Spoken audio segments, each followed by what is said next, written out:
bino kaakano byebintawaana ne mukulu Kyagulanyi nabyo kambibabulire biri bisatu. Ekisooka nze sirya bisiyaga siri biwagira ate mbigaanira ddala. Sigenda kuwagira muntu yenna mu bukulembeze ng'oli muwagizi wa bisiyaga. Sigenda kukikola oba mu mpaakalulu oba temukampa oba munziza mu paalamenti oba nedda. Sigenda kulya bisiyaga. Sirirya bisiyaga siriwagira muntu yenna alina bisiyaga. Bano be bakwano ba Kyagulanyi. Omusajja omu mukwano we asinga mu America minisita wa transport mu gavumenti ya Biden bwe baali bamulayiza yagamba bw'ati naga ndi musanyufu nnyo okulayira olwaleero nga ne Bbawa nga ali wano naye kasituke. Agamba nti Bbawa ali wano ate naye musajja. Abantu ne baga nti omusajja oyo bamuyita Peetero. Erinnya lye erimu ly'Ekijamani ye Peti. N'eryo erinnya lye oyo yatambuza abanuupu mu Amerika yonna. Sigenda kulya bisiyaga. Sigenda kuwagira bisiyaga. Ebisiyaga mbyegaana. Ne bwana akola ne bwana neera talina gy'alagira kuba era gundi era kati njagala okubulya nti waliyo abantu abamu nga yamaze okulaba nti he has failed. Era right now that man has failed. Taina kyalaba 2026 ne bwaneesiba atya ku mpuuga mpozi nga bagenda kusigala nga balaye ssente za Mwami Museveni. But taina parliament jagenda era yebaze nnyo. Yagambye nti abantu b'Masaka bajja mulondera yabayimiririza mbu muyimirira nti baleese bibbaasa okuva baleese mu nkola ya Museveni n'ey'okupakira abantu ne baleeta. Ene Uganda and above 18 and you know osobola okuyimirira twalaba n'ono omwana mulenzi yayimirirawo yali ani ono Katumba Oye. So everyone nawe oba weewulira ng'empapula zo weeziri kwebaza emirimu gy'osodde okubanga okola webale nnyo weebalire ddala naye kkiriza nsooka enkwanjiro Dr. Biva Dr. Richard Ssenjobe wa Biva Organic agamba nti gwena alina okusomozebwa okw'enjawulo mu ndwadde agenda yasobola okubanga ate akujjanjaba olina ania olina ulcers olina pressure olina abakyala olw'okufuna olubuto ate ogenda mu nsonga olumizibwa nnyo olw'owamu okuvaamu n'ebintu ebiringa ebyo. Dr. Richard Ssenjobe wa Biva Organic akujjanjaba genda ku Biva House Emengo ku court y'Emengo olw'ekikubo ekyama bayita Ham Mukasa Road okyamira ku Mukasa Road ojja kukizimbe maaso gyabba okiraba kiriko langi za kiragala bakita Biva Organic. Ali e Kayunga ku hotel gye bayita Katikomu ali side yawo ate gwali Lugazi ali okunana Habsa Bank ejinja gyali ate ne Luweero nayo gyali ne Mbalala ne Masaka yina Dr. Ssenjobe Richard owa Biva Organic. Obujjanjabi bwe buli mu nsonda zonna ez'eggwanga kale gwe tofa na kirwadde tuweesibako kirwadde uganda nti kirwadde kyange genda ofune obujjanjabi mangu ddala ngambye ulcers ania ememe simanyegwa tofuna lubuto genda mu nsonga olumizibwa toyina appetite oyino toyina tulo oyino tungi ebintu ng'ebyo sukali yakulemerako akubye kubyebi amabwa buli wamu genda bajja kubanga bakujinjaba abami nga mutambula bubi mu nsonga z'ekisenge njagala nkutegeeze nti nammwe Dr. Ssenjobe yabakoledde akadagala mugende eyo asokubanga ate abatereza amaka gammwe gabeere kiriya mubeere abantu abatambuza ensonga obulungi. Mbalamusiza nnyo mwebale nnyo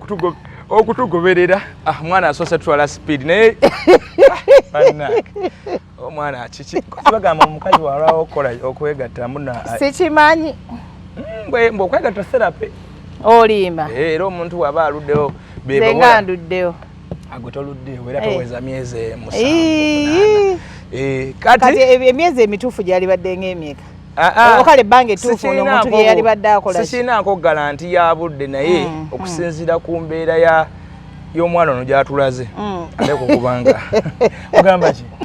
ndi bulungi kiriwo nakugamba ki olunaku sirubi mpozi gwe weyagala neyagala ekibiina kyammwe kyayulise National Unity Platform tekisobola kuyulika nga kiyulikira ki bwe mwayingiza ekibiina bakyabuluza mbatandiseewo ekyabwe anti buli omu abeera ne kwegamba bwe luba lugendo ti ffenna tuyinza okuba nga ffenna tuli mu baasi y'emu ng'egenda ggulu nga kale tuli ku luguudo nti ggulu highway naye ng'omulala agenda kuviiramu mijeera nze nviremu ew'obulenzi omulala aviremu nga ffenna ffe tuli baggulu bweyale oli aviremu ekaruma so not all of us nti tubeera tuyingire tugenda ggulu so kati waliwo abaali balina oviiramu mu kkubo era abaavudde ekibiina kye baatandika just of recent bakividdemu nga n'ekisanja tekinaggwako waliyo abaali balina okukiviiramu mu kkubo era beba bakivuddemu so it does not surprise me tekikwewuunyisa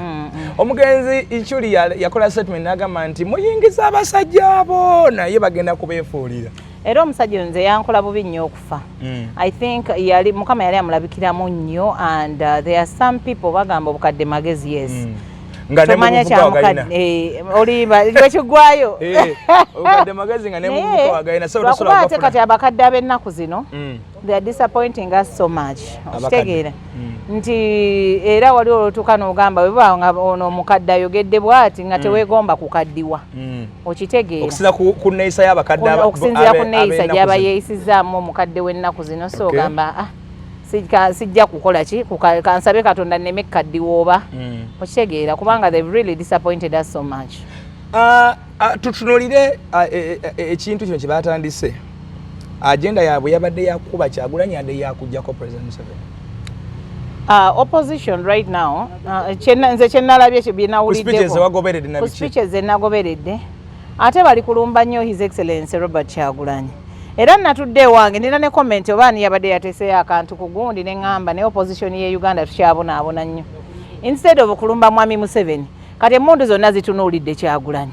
as if you know so meaning ti Kyagulanyi alina ekyenjawulo kye yaleeta mu politics we Uganda abasinga gwe badde like nti kati alabisizza abamu kankozesa ekigambo kyerabisa nti abamu tubategeredde wano nti they were just people of abantu ba Museveni nga bali muli nga bantu ba ankyusizza kati mpa amazzi oluddeyo nze neekyusa buli ddakiika mpaamu amazzi ate nkulabye nago mazzi kyagamba oti ampa mineral water landiroad jangu oyite no bwe bati ng'okutte ku ttama extreme kyakiganye kyajinga kati kano ko gammeka ate laptop ogane laptop kulira soda naye soda leka bamumpe ngani akugulya soda wa kanaana oyina soda webbiri mpa soda naawe oyina ow'essatu mpa soda oba nene alinyweddemu kafuru kaki ona wabbeeyo olaba onaganya ogula ow'essatu kati ali awo mbo atolaba soda emumutundira ennya olwona si wakenda omutundira essatu ona si wakenda fruity kale nga bebaleeta nga tugenda maaso so abasajja babalabirawo bano yeah these men twabalabirawo nga balina kukola ki nze novudde ne kumula mwana awe omwana yazemu natuyisaamu egaali ngaagata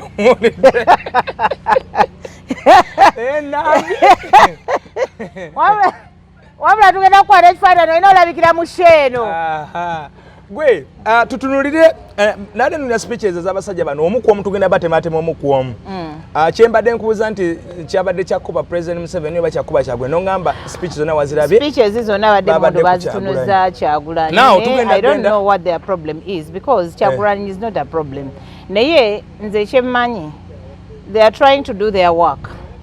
kubanga mwami Museveni yabawa ssente bajja of course bakola so balina omulaga akasente kana sokola nti eno bakola kati emundu zonna ebakola nga batunuza Kyagulanyi eri babeera balaga nti eki akasente kaliwa maaso waliwo kana ebitaano biveeko ne bano bamukaaku balina ze baafuna ebitaano biveeko n'ezabamukaaku ziveeko kati ezikola ekibiina goloza just wake up in the morning n'okola ekibiina bamaze emyaka emeka nga badde tebalina kibiina bonga era they are under yes buli abugumye babuukira buli ayo okyago bambali so me it does not surprise me Abedi Bwanika alina buzibu ki ne Kyagulanyi Abedi Bwanika simanyi buzibu bwe buva ne Kyagulanyi naye obuzibu bwe buva obubwe abujja kugumba nnyo sina ku mutima naye obwe buviira ddala kugumba simanyi oba eri abaana abamusiyaga oba eri abakola kikwegamba kubanga akyogera nnyo sijja naddala ekyo I don't know kati nange nkyebuuza nnyo because 1 2 3 kusiyaga 1 2 3 kino okyegera Bobi Wine kusiyaga siri musiyazi siri mukisikola so meaning kati ekyo kinzizaayo ne ngamba if Bobi Wine was a musiyazi lwaki beegatta ku musiyazi oba baali bonna bamanyi nti Bobi Wine musiyazi lwaki bajja mu NUP kuba Bobi Wine tagenda ngako nayita muntu yenna ate when Bobi Wine was coming in 2017 yali 2017 wali ekyaddoni Bobi Wine njagala kubuulira okimanyi nti abantu abanene kati bano bemulaba nti bakabi kati abeefuula okubeera abantu ba Bobi Wine kati aba bamwagala kati nga ku luli twabanoonya Bobi Wine yatuuka nga obbanoonya nga ayagala kwogerako nabo na biki nga they don't give him time bate balina audience ye babeti namboze bonna kati ne kusawa zino lwakuba baagala kaadi nti bakola kinze nagamba ndi munnankyukakyuka nenze buli aleeta kasasiro muyisaamu kuba kati beefuula nti baagala nnyo yes ne bwabeera wankyukakyuka I have to tell you ekirungi kyo n'ekibi kyo nti baamulaba nga bonna bamulabanga muyaayi nga comedian aze okuzannya biki ng'omuntu azze nga kazinyiikirizi atali muki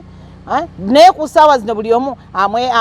amwekukutirizaako alaga nti yowaakabi ennyo ate tugenda kutandika operation mwenna abakadde muve mu paalamenti kuba temulina njawulo ne mwami Museveni ne woobanga oli ku ludda oluvuganya tubadde tuli ku Abedi statement alina kaadi zatambuza kaadi ya Bisiyaga kaadi ya Bwakabaka Kyagulanyi yavumako ku Bwakabaka kwa yagambe Kyagulanyi osudde abakulembeze ba Bwakabaka beyategeka anti beyategeka njagala mubuuza nange njagala mubuuzeeyo ekibuuzo kyange nti bw'aba agamba nti nno abakulembeze Kabaka beyategeka Kabaka atendeka babbi ategeka babbi nze bwembanga ntunuulira actually nze mwami Mpuuga simuyinaako anything and I really respect him but omanyi waliwo lwowa omuntu respect n'otuuka n'ogamba niwe bamuwa yaaki kubanga ye ng'alemeddwa jeewa then kati gwe amaanyi kwegamba ogajjawo agamuwa kubanga ddala mu butuufu gwe sooka ombuulire okusinziira ku politics we Uganda nga bwazze atambula mwami Mpuuga nga bw'ozze omulaba n'ebitiibwa byonna ne respect with due respect really okitegeera oŋŋamba otya nti olunaku olwaleero mwami Mpuuga bakuwa $5,000,000 byokka bwe biti 5 n'obikwata te nga you're worth billions of money nze bwemba mulaba ndaba nga he's worth billions za sente oba okitegeera oba munfuna bulungi simanyi munfuna bulungi oba naye tulaze omululu mwami Mpuuga walaga omululu mwami Mpuuga you are not that the mwami we knew of the Kabaka bo bagamba nti Kabaka yatendeka Kabaka yakola atya oba Bwakabaka bwatendeka ekyo bakyekwasaamu bwekwasa nti Kabaka anti baagala nnyo kiyingizaamu Obuganda ti abantu basobole okukyawa Bobi Wine nti oba because nti kirimu ebyobuganda na biki biki okitegeera kintu kyaba kyakwebuliza bulizaambo naye ng'ate Kabaka yatutegeka I know okitegeera naye ng'ate bino ebintu bannange bino ebintu si byakukaka nze wennaweera Bobi Wine respect era wennatiira Bobi Wine ne mmanya nti omwana oyo mugezi maama we yamuyonseza oba emyaka emeka yonna gyali awumule mirembe was the moment we bakwata ku ttaka lyeri ebusaabala the utmost gundi gye yakozesa obukkakkamu obw'ekitalo nga ne bwaba okwadressinga Obuganda na biki ate n'obudde bwe yawa jjukira yasooka teyareactingirawo eyo story woba ogijjukira bulungi ku ttaka ly'ebusaabala naye senga gwe woobeera gwe ku kintu ky'ettaka wano ng'okirabye ng'omuntu is encroaching on your land oba someone is doing what masasi bigambo biki ate n'engeri gy'abadde addressinga mwene Obwakabaka ye muntu abeera mu mikolo gya Bwakabaka abadde mu manda wa Kabaka for many years even before ate by the way I want to tell you people nti bino ebintu tewali atukaka kubijjamu kati nze oli bw'avaayo naŋŋamba yono omukazi lwaki awagira nnyo Bobi Wine lwaki ayagala nnyo Bobi Wine lwaki ayagala enkyukakyuka nze mmanyi lwaki enkyukakyuka njagala nze mmanyi lwaki Bobi Wine mwagala nze mmanyi lwaki navaayo njogere ku Bobi Wine oba nvaayo nkole Kabaka yakola statement n'agamba si byampaka mwami Bobi Wine njagala kujjako eyo mu ghetto nange ndabeeyokko ng'akimanyi nti Bobi Wine yewagetera musajja era Bobi Wine afuuka omumbanda wa Kabaka. Abedi Bwanika, where were you then? Aha. And where are you now? Because I've never seen Abedi Bwanika mu bintu by'obwa Kabaka gy'agamba nnyo nga Kabaka bwe yategeka abakulembeze. Nisimulaba nko mu nsonga zonna, simanyi oba waggwanga ki, simanyi oba na Muganda, ndaba musajja mukadde alina kirevu kyanvi. Anti awo ndowooza yali nga anoonya obwayerusi ku kyalo by then, ndowooza ng'ali nnyo ku kyalo basobole omuwa obwayerusi obutayitamu. So ekirala kyenjagala twogereko, Abedi yagambye nti President Museveni yaweerera Katana, yaweerera Secretary General Bongoya, abo bye yaweerera tebalina gye batwala buyinza. So what? And actually I fail to understand something here. So what? Mu Uganda bantu bangi basomedde ku ssente za government. Nga waliyo abakyazigenda maaso n'okusomera. Ate saagala nnyo omuntu okugamba nti nno yasomera ku ssente za Museveni. No, it is the government of Uganda. Era ne twalabye ku university ng'abaana bali ku government sponsorship. It is your whatever. Okitegeera? Ne Juzi Lukwago yabadde ku Balomita n'agamba yasomera ku government. Ne Rwamushana yasomera ku government. Kati obuzibu abusangawo kubanga ne Rubongoya ne Katana basomera ku government. What's wrong with that? Bathiyodo Sekikubo bonna kwe basomedde. Buzibu ki? Kubanga government yatewe ku baagala tukkirizisa. Nti baagala tukkirizisa Lwampaka nti bana abantu naye tunaakola ki bantu ba Mwami Museveni. Ye kyayagala otuguza muli nti bannange ne mulaba oyo ali bwati ne bwati wadde yeeyogeza oba biki naye akolera ki naye tuli naye tukolera Mwami Museveni. Abasomedde ku UZ ne ya secondary, abasomedde ku UC ya primary. Nze sibimanyi nabbi banya kuba bonna kyeza ba Museveni kubanga baweereddwa mu nteekateeka eyo. Then kati gwe ojja n'ogikozesanga kaadi gy'ogenda okukozesa ovuma abantu. No, Lubongo ya Lubongo ya Lubongo. Gwagamba Lubongo ye yamuwa kaadi yamuleeta mu parliament. Anti bantu buteeteekateeka na buteetegereza na butakola ki? Because one thing ate Abedi mu bantu bonna abalyogedde ye teyaliyogedde. Abedi Bwanika. Kuba nange mbadde musingako n'ebitiibwa era nkyabimusinga ndowooza. Omusumbe yalekawo ekkanisa ye. N'olekawo ekkanisa n'oyingira politics ate moreover date politics n'oleka obusawo bwo n'olekawo obusumba. Omusawo ali abalwadde be. Kakati weebale nnyo okitegeera nti gwe abantu bakulaze nti baakuzira. N'obwa erosi ku kyalo tobuto wabufuna n'obwaki tewabufuna. Naye Mukama n'akuyamba amasannyalaze obululu 10 nga n'obwa mukyala we tebuliimu. Cheka n'ekika kye tekyamulonda. N'ekika nga tekyamuwa. Okitegeera. Ne church yali akulembera. Ne church yali akulembera olaba nazo endiga ze zaamanya nti ono talina gy'atutwala. So Abedi Bwanika yefudde ddala foot soja wa Mpuuga. Era buli kyebakola abigira ddala nti no wana Mpuuga akisa n'eddoboozi alinga musawo Muganda. Ne bwana akola ne bwana neera talina gy'alagira kuba era gundi era kati njagala okubuulira nti waliyo abantu abamu nga yamaze okulaba nti he has failed. Era right now that man has failed. Talina kyalaba 2026 ne bwaneesiba atya ku Mpuuga mpozi nga bagenda kusigala nga baleese ssente za Mwami Museveni. But talina parliament gyagenda era yeebaze nnyo. Yagambye nti abantu Masaka bajja mulondera yabayimiriza mbu muyimirira nti baleese bibbaasi okuva eyo baleese mu nkola ya Museveni n'eyokupakira abantu ne baleeta. Kati n'abayimiriza ku mukolo nti ab'ekibanja kabonera muyimirire. Anti kale. Ne bayimirira mbu abo be bannonda abo era Masaka tali musiru bano be bajja okunziza mu parliament. Nti ajja kudda bw'agamba. Okay, ku tiketi ki? Eno gye baatandise ya Democratic Alliance. So oyo abo babiri munange Mukama akola miracles so you never know munange tuyinza okulowooza manyi banabyafuzi balina abanabyafuzi balina babonalera kati Mpuuga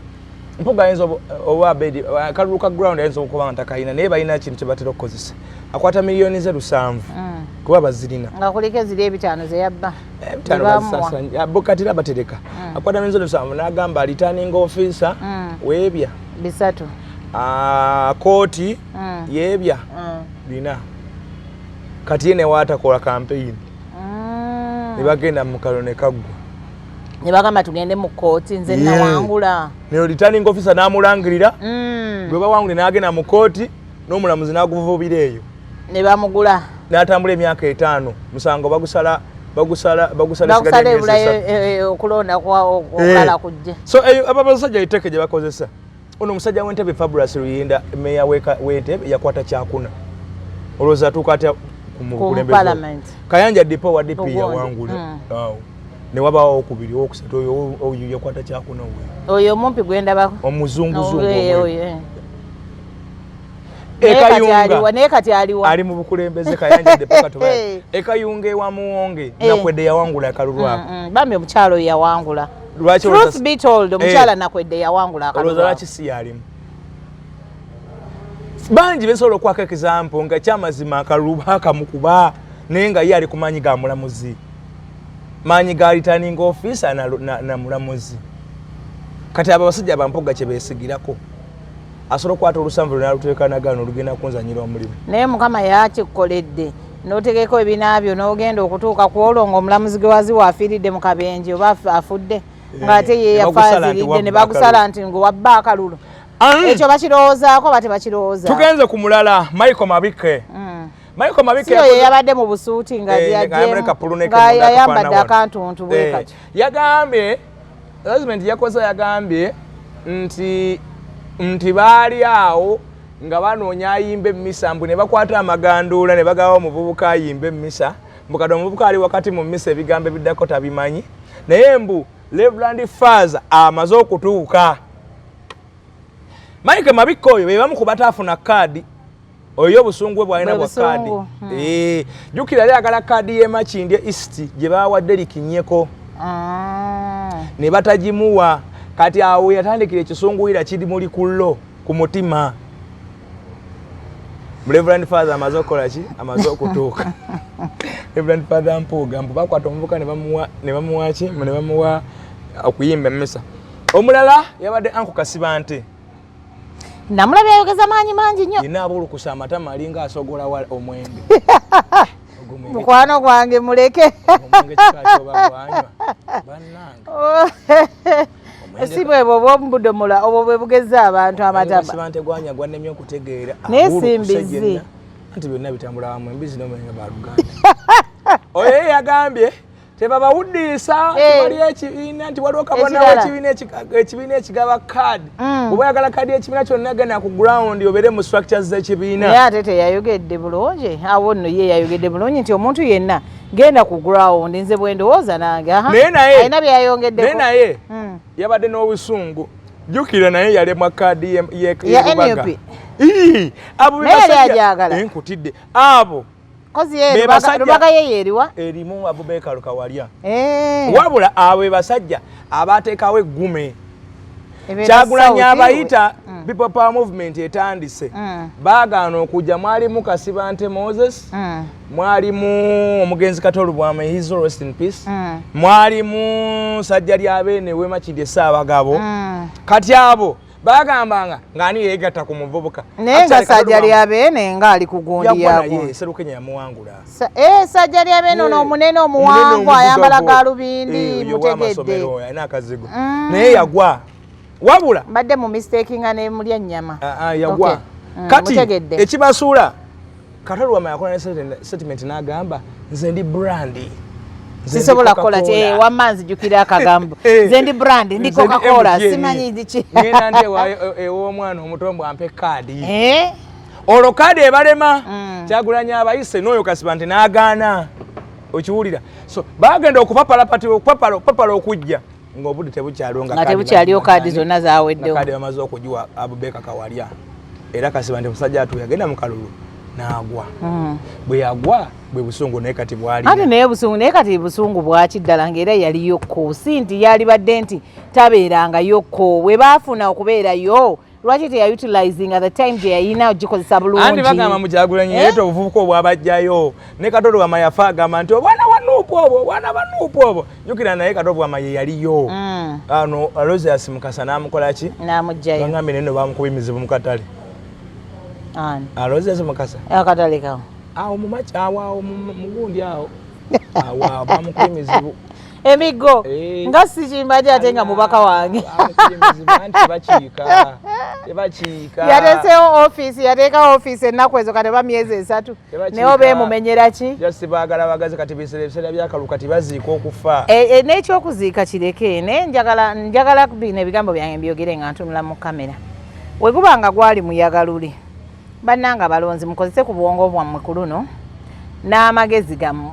obwongo n'amaaso gammwe n'okwetegereza bulungi abasajja bano ku luno nga bakomyewo n'abakyala bano tiwe guba gwali muyaga kale tubasonyiye nti luli byakola ki byaliwo naye ku luno tukozese ku bwongo bwaffe abantu bano tubalozezzaako era byonna tubirabye byebaze bakola ki bye bakola waliyo abatulimbye obulimbi waliyo abalinda okulaba ng'omwala gukoleddwa biki biki ne bajja okwekubizaawo ebifaananyi bannange tubakoledde omwala nyo twala tugenda okitegeera naye nga it is not even their responsibility actually waliyo abali mu bifo bye balimu up to now nga they don't even know their responsibilities nti nze nga kansala kiki ennina okukola ng'omubaka wa paalamenti nkola ki ye nze nkomawa bikyo tegeera naye ne bajja ne babawuddisa ne mugaa gundi atukoledde okitegeera kyova olaba nze baitha nali ndeesa omuliro nga njagala kwesimbawo nendoza ngenda nabijjeemu enta olw'ensonga simanyi kulimba ate buli lwendaba omuntu alimba nnyiiza tokoledde bantu kati oyo omusajja gwogamba gwe bakubye emigga emizibu akoledde kyabantu okujjako okutuuka waali bannange kwegamba nga n'okuteesa toteesa nga n'omusango gw'obadde okimanyi nti oyo musajja ebintu byagwera wa jenosale kituufu teyasoma mbu sikinyinako obukakafu ye ebintu ebyo byagwera wa jenosale n'abawa ne sente ye yakola sente ezasasula ono omukyala omusango gwe yali atute mu kooti ono Nassolo Eugene yamuwabira okitegeera so kati tokoledde bantu gwolooza nti n'ogenda buli omu ayagala kugeza kabina nti ogenda muleetera eddagala lya Fakombo ageza akabina si bye tuliko bye twagala bantu bakolera bantu tugenda omulala yabadde Walter Lubega Mukaaku musajja atweyo naye oyo nno naye bannaye n'amaanyi nzi buli bwe bamwogerako naye Mukama amuwangaza wali emmotoka avuga nzibu anti ne bw'aba avuga nzibu naye gwe owulira otya nga muli ovuga emmotoka nga naawe okiraba nti muli ddala ogivuga naye togivuga lwa bulungi tobalabangako abazivuga babawa sente ezokuba nuupu abo bonna zibaliko so tutuuka ku wano wenjagala tutekeyo nnyo obwongo Mpuuga ayanjula Alien Skin nti gwe tugenda okuba nga tutambula naye agenda kunyambako nnyo okugjayo abavubuka abalayo mu getu na biki naye bwe tukomuka flashback Mpuuga emabegako alina statement gyakola n'agamba tetusobola kukwatagana abanywi banjaga abanywi b'enjaga tebalina batwala ggwanga ino ate yeegasse namuki namuyaga ku luno teyeegasse namuyaga yeegasse namubbi wa Kasimu tujja nzija olwedde Alien Skin muyaga amanyikiddwa enkola yagaya tugumeke tesement tugulye tugula biki mayirungi n'ebiringa ebyo so awo yeekubye nti yagamba takolagana nabayaga tebalina batwala ggwanga ate y'omwaka aleese omuyaga on board ekyo kimu so meaning Mpuuga ne munne Alien Skin mu kumukuba kwe yamukubye ne baba yamukubye goolo 10-0 bagamba nze mbadde mu comments ebyo Kasimu mbadde nino ekyengendo commenting nga nekibadde kigenda kuyisa bubi ndyose n'ensirika mbuki kibadde kigenda kuyisa bubi ndi wa tiimu Mpuuga si tiimu Mpuuga bikwatagana ate wali walala nnyo mbadde nze ate nkitwala walala okay nti Mpuuga as in Alien Skin nze nabba akasimu naye ono baŋŋamba yabbayo 5 ekido kakati ow'ekido nange ow'akasimu birds of the same feathers they feather together n'ayongerako n'agamba bw'eba obadde obba bitonotono olina okwamuka obba ebinene nti agenda kubba ne bampuuga ababba ebiki ebinene kitegeeza Mpuuga obubbi bwe bwatongozeddwa mu ggwanga n'abantu bwe byaleese ti bo balina akabinja kaabwe ka kibbi kati ddala eyo raale bw'oba ogigenzeemu kitegeeza nti essimu yo waleti yo buli kimu kiteeke waka olaba combination ya Mpuuga ne Alien Skin totambula na simu totambula na sente oba okitegeera babbi bennyini mu Kampala wano ate omukazi abakazi banatambulanga abasajja banatambuddamu okutambula ne basajja ne bakazi baabwe ate lwaki ate kati wabeera omubbi kati wabbidde akasimu nabikyogamba omukazi yanaamulema okubba Mpuuga alinako n'ekyo ekintu mbu bayawukana nnyo bubi nnyo ne Nambeshe olimba Nambeshe John Baptist Nambeshe ombaka kikantu emanjiya we yabeerera mu Muwundi mu ofiisi ya Rope Nambeshe n'aleeta muwala we akoleko naye mu paalamenti awo kakati muwala we nga wa muntu muwala wa ngoze Nambeshe nga omanyira taata wabalina wali akusakira okole yes amuleeta bajja akole mu office ya lopo mbamu emirimu mingi kakati esere mu mpuga yalimu nga yeropu kati omuwala Nambeshe muno nga azze okukola ng'oyogeranga atalina maanyi anti waaliwo ne baagala Joyce owaffe kale ebintu bya alien skin n'okwegatta ku mpuuga soko omaleyo emboozi naawe anti era yeeyo bali bannamateeka eba nsuuwinga mbuki anti ekirungi oligamba nti mbumbu sina bujulizi sina bujulizi kakati awo mpuuga noono omuvubuka alien skin combination yaabwe simanyi n'ekirala kakati wekugamba nti President Museveni yagadde kutongoza opposition endala tewakana alien skin tumanyi gyagwa era twamulabyeko nga gazi ne wajina Loiso twamulabako ne basali musale twamulabako ne babebekulu ne mu set house kakate gwe mpuuga oganti oli opposition ate wekata ku muntu omu set house kitegeeza ebeera NRM mu kibiina kyo so mpuuga alowooza tetulina magezi naye tumulaba ekiro n'emisana era steps za taking nga tuze following kimu ku kimu yaleesa abantu benga abambaza ebitengi naye ng'ebitengi biri mu langi za NRM yaleesa abantu benga abasomye mu bibaasi NRM tugimanyi esomba mu bibaasi omukolo gwa mpuuga nze bukyangambera mu ggwanga Uganda ndabye ku mikolo gy'opposition gyonna sirabanga mukolo gw'opposition gubeerako magye na polisi nga bazze kuwa buwi bukuumi nga tebazze kubakuba mutiyagasi tebazze kubakuba miggo awo ogenze wala sirabanga ku mukolo gwonna ogw'opposition nga gugenda kubaawo ng'enkyo ba 2 days before aba security ne bajja okulambulawo nga mwami Museveni yagenda obeerawo oba kitegeera so mpuuga yatulaze nti ye akolagana ne mwami Museveni nti akolagana naye era yakitulaze openly kubanga luli babadde bakikolanga mu bubba naye kati yavuddeyo openly n'atulaga nti kisobola okukolagana ne president era bamuwadde security nga batagigabanga ku mukolo webale nnyo ogw'opposition era ogw'opposition Kyagulanyi yabadde nga gyateeka enkuŋŋaana ze bazigoba ku olwo lunaku abadiso bazigoba ba RDC bazigoba ba DPC bamugoba olumu baba muyambye nnyo okukkiriza olukuŋŋaana lubeerewo bamuteekeyo mu byalo gye balowooza nti etuuke n'abantu mpuuga yadde mu kibuga wakati kunamirembe road bakuli awo ne tenti ze n'abaserikale nga bali mukuuma security so ebyo bitulaga nti oli wa NRM era okodda gavumenti ebyo tebijja kutuyigula ttama naye nja kubuuza ekibuuzo olowooza mpuuga ya succeedinze mu bintu byebyo oba ayongedde kwenyika